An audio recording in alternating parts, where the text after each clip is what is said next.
രാമഭദ്രൻ വധക്കേസുമായി ബന്ധപ്പെട്ട തന്റെ personal സ്റ്റാഫിനെതിരായ case രാഷ്ട്രീയ പ്രേരിതമാണെന്ന് മന്ത്രി ജെ മേഴ്സിക്കുട്ടിയമ്മ. പേഴ്സണൽ സ്റ്റാഫ് അംഗമാകുമ്പോൾ ഇയാൾ പ്രതിയായിരുന്നില്ല.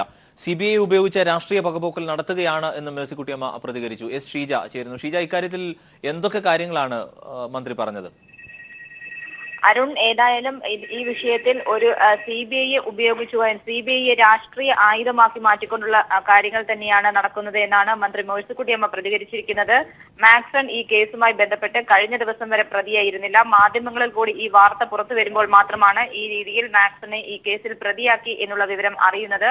അതുകൊണ്ട് തന്നെ മാക്സൺ കേസിൽ പ്രതിയായിരുന്നപ്പോഴല്ല തന്റെ പേഴ്സണൽ സ്റ്റാഫ് അംഗമാകുന്നത്. അത് മന്ത്രി ഓഫീസിലല്ല, തന്റെ മണ്ഡലത്തിലാണ് മാക്സൺ സ്റ്റാഫായി ഉള്ളത്. ഇത് ബോധപൂർവമുള്ള ഒരു രാഷ്ട്രീയ പകപോക്കലാണ് എന്ന് തന്നെയാണ് മന്ത്രി മേഴ്സിക്കുട്ടിയമ്മ പ്രതികരിച്ചിരിക്കുന്നത്.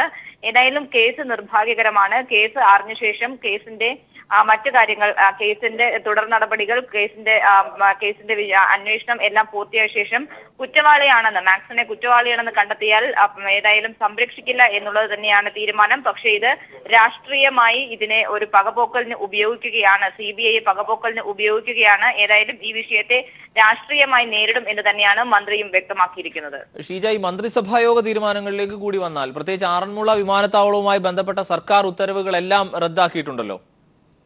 തീർച്ചയായും അരുൺ, ഇന്ന് ചേർന്ന മന്ത്രിസഭാ യോഗമാണ് ആ രീതിയിൽ ഒരു സുപ്രധാന തീരുമാനം കൈക്കൊണ്ടിരിക്കുന്നത്. നേരത്തെ തന്നെ ആറന്മുള വിമാനത്താവള പദ്ധതിയുമായി മുന്നോട്ട് പോകില്ല. ആ പദ്ധതി പുതിയ സർക്കാർ വന്നതിന് ശേഷം പദ്ധതി ഉപേക്ഷിക്കുകയും ചെയ്തിരുന്നു.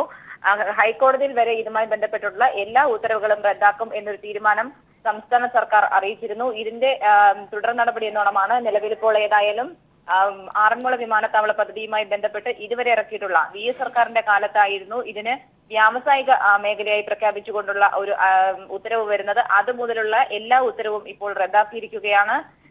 വ്യാവസായിക മേഖലയായി പ്രഖ്യാപിച്ച ഉത്തരവ്, അതുകൂടാതെ NOC നൽകിയ KGS ഗ്രൂപ്പിന് NOC നൽകിയ ഉത്തരവ്, സർക്കാരിന്റെ ഓഹരി പങ്കാളിത്ത ഉത്തരവ് എന്നിവയെല്ലാം, ഈ 3 ഉത്തരവും ആണ് പ്രധാനമായും റദ്ദാക്കിയിരിക്കുന്നത്. ഇതോടെ ആറന്മുള വിമാനത്താവളവുമായി ബന്ധപ്പെട്ടുള്ള എല്ലാ ഉത്തരവുകളും റദ്ദായിരിക്കുകയാണ്. അരുൺ, ഷീജയാണ് വിവരങ്ങൾ നൽകിയത്.